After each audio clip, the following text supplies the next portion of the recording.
CEBRadio, DZEM 954, ang tinig ng katotohanan, himpilan ng Iglesia ni Cristo, sumasahimpapawid mula sa Quezon City.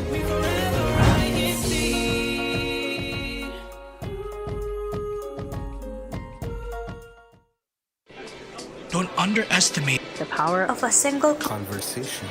It could change your whole life. INCRadio Chatline. conversations that matter.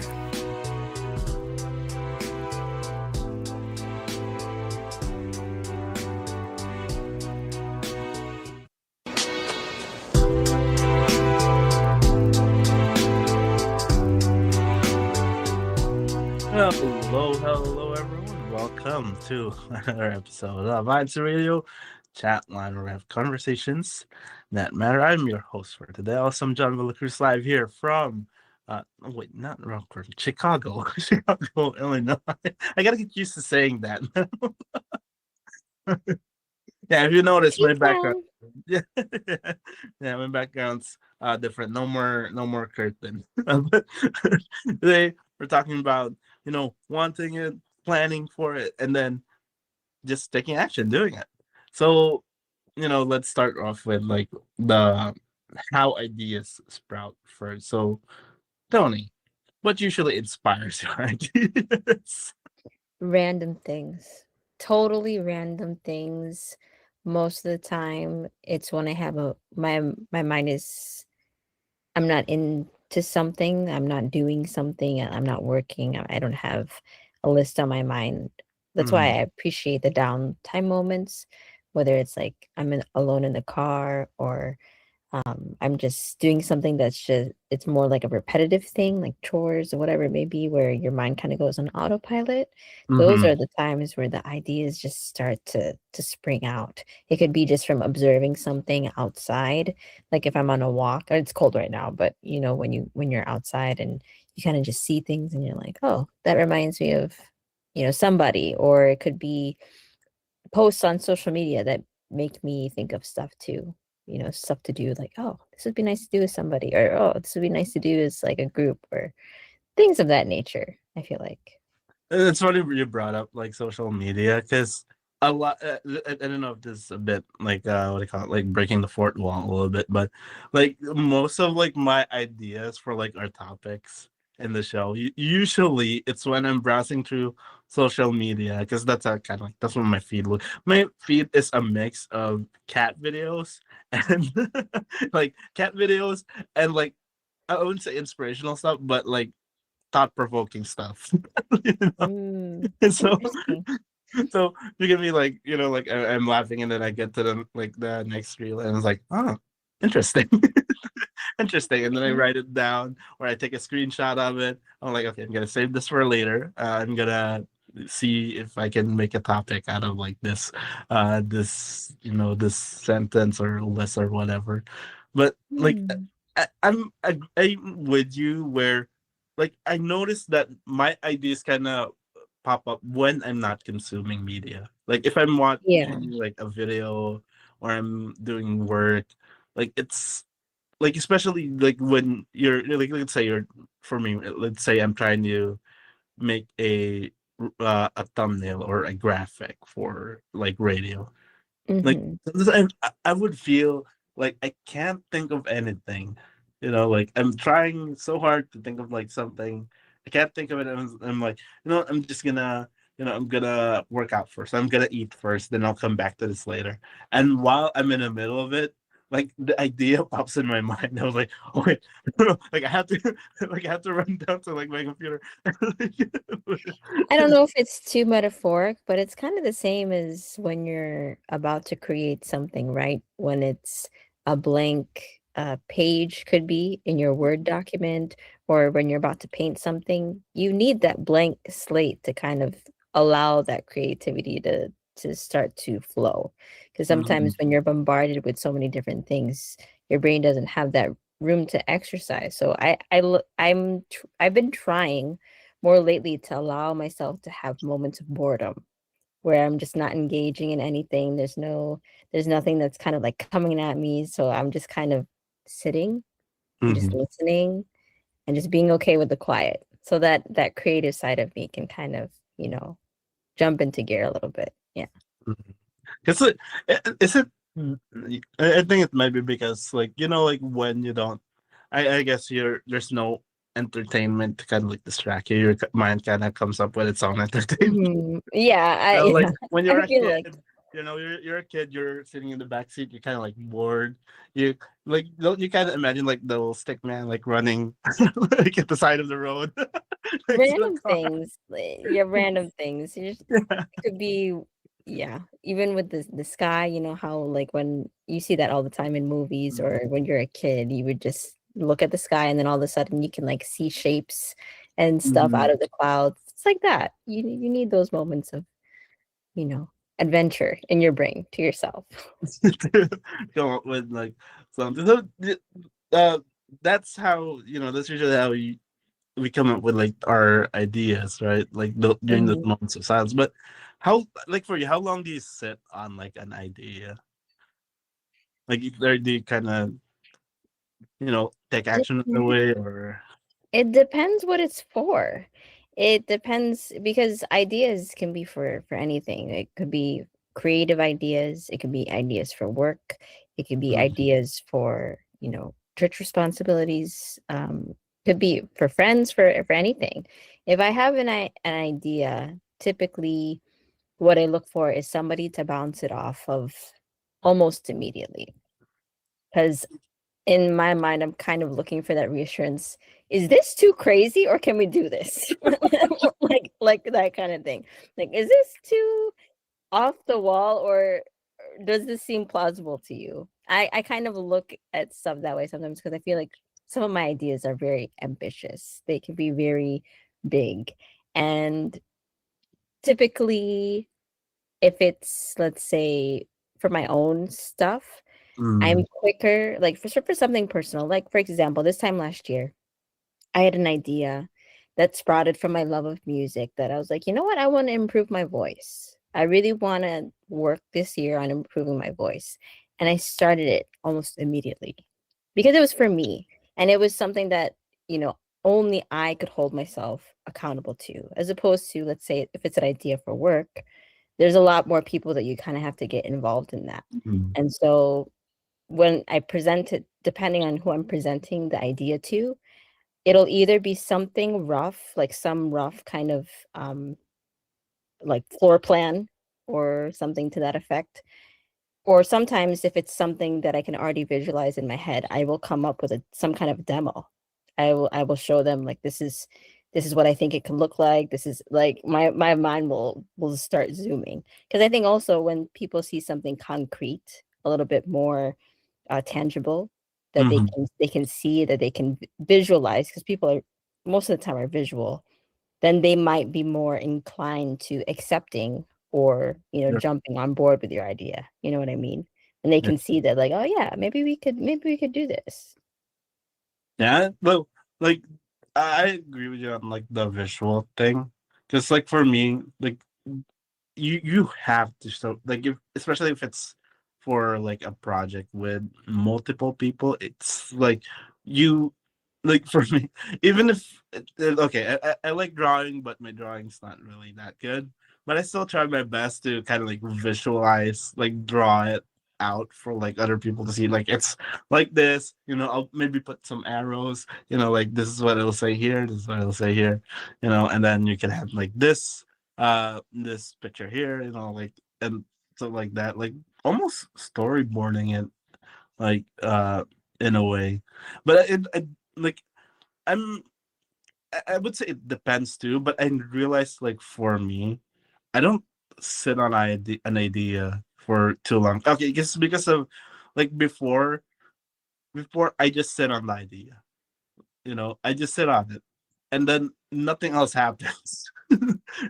Nothing else happens. I always kind of end up talking myself out of like an idea because I was like, Why? it's gonna Like, be, you know, do you have a recent example that you can share? I can't think of like anything at the moment. But the process before was like it's like I think of an idea and then I go, oh, it's gonna be difficult. Oh, but like, do I have time to like to do it? Do I have time to? Mm. Like I'm gonna have to set like this amount of time every day, for this.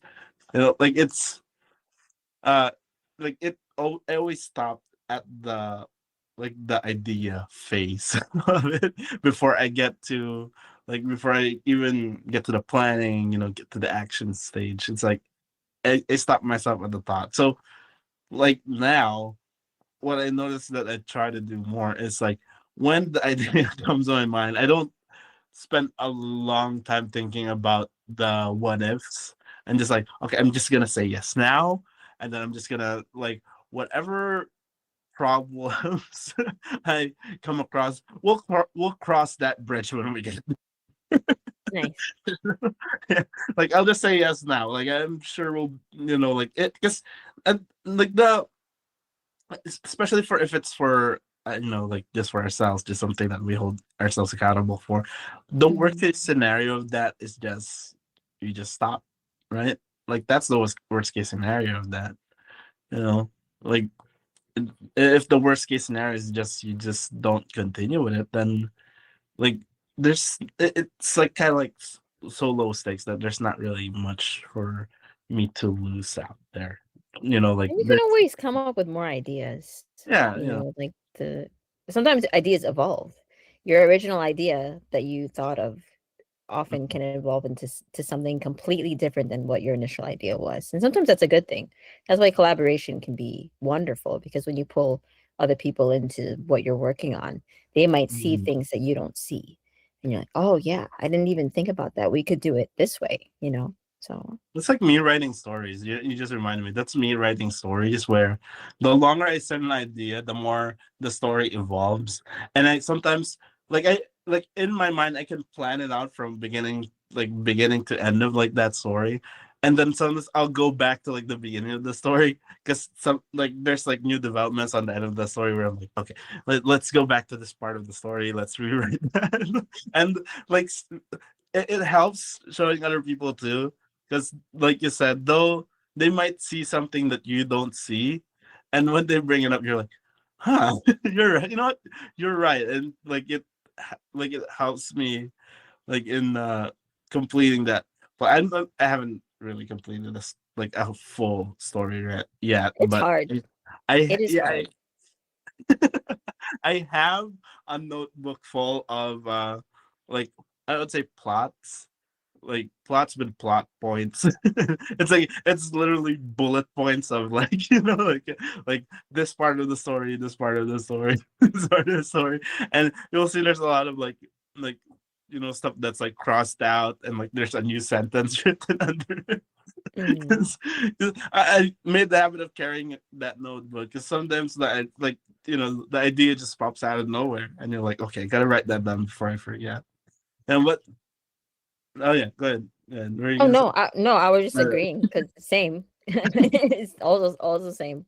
Writing is also, yeah, when I make plans, right. That's probably the most difficult in terms of making plans is anything creative. I feel like anything creative takes a lot out of you, especially again as a music lover, when I'm thinking of a song and being able to bring it to actual completion. It's mhm, very different to have an idea and want to be able to run with it, but then you run into like, I want it to be this, but how do I get it there? And sometimes you mhm. might not feel as equipped. You might not feel like you have all the tools to get yourself there, but that's part of the planning phase. It's part of figuring out Yeah, and I can testing and see that because it's like sort of like you in your mind. It's not that you already know it. Let's say you want a song to be inspirational, right? That's the word in your mind, inspirational. But like when you're looking at like your music sheet, you're like, okay, how do I make it sound inspirational? It's a lot of it's a lot of trial and error, and like uh that's part of like the process. And something you mentioned earlier kind of bothered me a little bit because like you said like anything creative can take it out of you. I feel like lately I'm the opposite because I do a lot of things for like out of responsibility, out of work, right? So for me, like having to do like having time to sit and do something creative, like it's almost like a little treat like, for me, to be able to do something creative, because it's like I can tell myself that okay, I can make all the decisions for this particular thing because it's just for me anyway. It's just for me. But um actually, just before before we run out of time, I'm talking too much. In terms of like planning, since we've kind of reached the topic on that already, it's like for you, like how flexible are you like with your planning, like in your planning phase, your planning stage? How flexible are you with your plans? On the onset, not as much. It it I don't think I get as flexible until we're in the execution part. But then again, it also depends on what the plan is for. Mm-hmm. So if, let's say, again, going back to the different levels, right? If it's a plan for me, Mm-hmm. um, I typically kind of know the way that I want to go about it off the bat. Now, when the plan shifts is once you've actually executed on something and you're like, oh, this is not gonna work. This is not gonna work this way. So you have to adjust. I feel like that's one of the times that you actually get to, because what's happening is you're doing it and you're seeing what the results are and you're like, okay, this is not working. So I need to revert.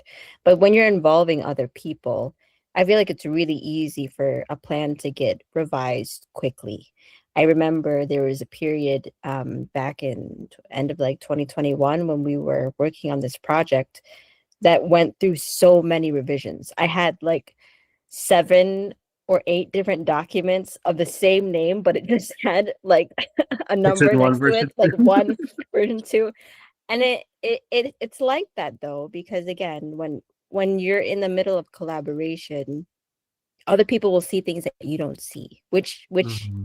is a positive, but it does come with trade-offs. Like, yeah, you have to kind of debate sometimes why you're fighting for that aspect to be that way, or troubleshooting things that another person can already anticipate, like we might run into this issue if we pursue it that way. So when you're in a group and when you're doing collaboration, for me, in my experience, being able to be flexible is important, because you might not end up getting anywhere if you're not. Now, what helps is that if there's like a final person to kind of, lay down and like be like, yes, like this is the way that we're going to go. That's kind of why we have supervisors, and we have, superiors that are there to kind of make the final call, because that's what's really needed. I'm grateful to not be in that position because I don't like being that person. But when it comes to planning or just pursuing, even in execution, I think being flexible is still just as important, because once you actually see the results that, like what I mentioned earlier, the results that you're producing, you might not like the results that you're getting. So you have to try a different approach, or you have to think about how you can go about it differently so that you can reach the effect that you are after, you know. Mm-hmm. Like, did okay, since you kind of brought it up, like, do you think there is kind of like a point where there's too much planning, especially when you're working with like a team? Yes. Yes. That was a quick answer. Yes. And the reason why I said it so quickly is I'm super guilty of that, in the sense of sometimes we think that we can plan and plan and plan to perfection, that it's going to go smoothly if we lay out all the details. Don't get me wrong. We should plan as effectively and efficiently as we possibly can. Think of all of the outcome. I've worked with some very meticulous people who think of everything. They really think of everything that I would have never. I'm like, wow, you really thought about that. It's smart. Don't get me wrong. It's just my mind was blown. And that's totally important, because especially when you're doing big scale projects and you're trying to consider all of the different people that are going to be involved, who are going to benefit, who are your target people. You have to consider all of those things, but not to the point where it will stop you from starting. where it will hinder you from being able to take action. I think that shows up more though on a personal level than it does with grand scale, because with grander scale things, you have deadlines, you have, Yeah, things to like meet even if you typically. don't want to keep it moving, you're gonna have You to. have to, yeah, because there's external pressure. That's why I Mhm. said creative stuff typically, I feel like, is the hardest to execute, because if it's something personal, Yeah. and so I feel like that's when you can get into, or even not even just creative stuff, even just improving our own lives, right? Like we want to be able to go to the gym. I bet you there's so many, I can guarantee you there's so many people right now who are, you know, like it's on their list, like, yeah, I'm going to go to the gym, I'm going to set up a workout for the year, this is what I want, but what will stop them from starting is just being stuck in the planning stage, being Mhm. afraid to take that first step, or being afraid to be vulnerable enough to be bad at it, like the first time around. And same thing is true for me with writing. I think that's what stops me a lot of the time, is that I don't want it to be bad, like from the onset, but sometimes it has to be. So So I have a follow up on you now, because you kind of like went over like like what stops us from like taking action, like those doubts and everything, like overcoming them. But like let's say that they did take action, like they had the idea, they went through the planning, and then they took action, but they experienced setbacks. Like how do you kind of like this? It's okay. I'm saying this because for me, it's hard to recover from, like it's harder to recover from setbacks than it is to recover from like doubt. So like how how can you recover from like a setback? don't make it about you. Okay, what do you mean? What do you mean by that? Don't make it about you. Don't personalize it, because I can't speak for everybody, Mm, but for me, when I've had setbacks or when I've had failures, the narrative that ends up coming in my head, it's like, oh, I suck, without even necessarily saying those words, like, oh, I mhm, failed. Like you make it about yourself, like, I'm so bad. You start to label, you start to just say things about, mhm, don't make it about you. You are the one who's making the attempt. You are the one who is trying, but don't make the result or the outcome about you, because mhm, that is not always going to be in your control. You are not in control of the whole of results when it comes to different things. We as Christians recognize that we are not in control, right? mhm.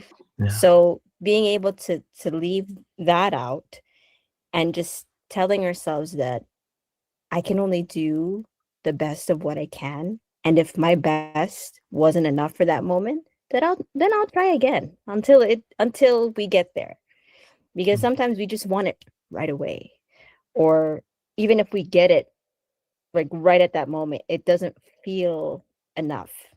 I'd And say, sometimes you will have to go through more mhm. and to do more things to be able to reach that point. You know what I mean? Uh, and yeah, and I would say like comparisons too.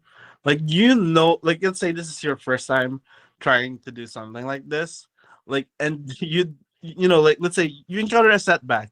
Like I know so many people, and even myself, I know so many people who would be like, okay, I failed at this. I'm so bad at this. This is your first time trying. This is your Yeah. first time editing a video. This is your first time making like a post. like, We and want you're us telling we want yourself, ourselves to be good right away. We don't mm, want to experience the feeling of not being enough, because I feel like that's what it's been for me. Like, you weren't able to achieve it, that means you're not enough. No, mhm, that's not what it is. Like, and sometimes it will take years for whatever it is that you're pursuing. It will take years mm, of trial and error and trying to figure things out. And you will have to figure things out. mm. Sometimes it won't feel good, but that's why I said don't make it about you. Make it about what is the thing that you're trying to pursue? What is that goal that you're after? And how much do you really want that goal? Are you willing to put yourself, through everything that you possibly can in order to reach that goal? How important is it to you? If it's that important, then you better do everything. You know what I mean? Like Mm. it it's hard to not go 100% when you're going after your goals like that. You can't be 50% on it. You can't be like, oh, like the first failure, oh, the first setback. If it's really important to you, I mean, it's okay sometimes that if it didn't work out, I'm not saying to there are times where maybe should be for somebody else. Like maybe that's Mhm. not your thing, and you can, but that's like something you have to reflect. It's like own self-reflection. No one can really tell you that. That needs to be a conversation between you and God, Yeah. So, and praying for reassurances. I mean, really, really, he will show you where to go. He will show you what you need to focus on. So yeah, just don't be afraid of that vulnerability of being able to take that step of, yeah, you planned it. You have all these ideas, like, okay, try something. If it doesn't work, figure out how to do it differently. Because you won't be able, you're not everybody will be able to go out the same, like what you were saying, going to the Mhm. gym. Maybe it's not your thing to go to the gym. Maybe you work out at home. Maybe you do something that's unconventional compared to what other people are doing. But figure it out. Don't be scared of trying to figure it out and not having it like yet in that moment, you know? Yeah. Like yeah, don't like I'd say don't let fear stop you from like planning an idea, right? Like like you have your idea. Don't let the fear stop you from planning your next steps after that, and like don't let the setbacks. Like you had setbacks. Don't let the setbacks stop you from planning further, right? Like okay, there's this, there was this setback. There's this. It didn't really work out the first time. Try it again or try something else. Or if you don't think that it's for you, then yeah, try something else. Like not another one. But yeah, I do hope like everyone there in our live chat. I didn't get to see our live chat today, sadly. I'll go back and take a look at like who was there. But I do hope you all learned and enjoyed, today's conversation. I definitely did. And we do hope to see you guys again next week here on INCRadio channel where we have conversations that matter. Have a great weekend, everyone. Bye. This is what I ask. Let me always dwell in the temple of the Lord till I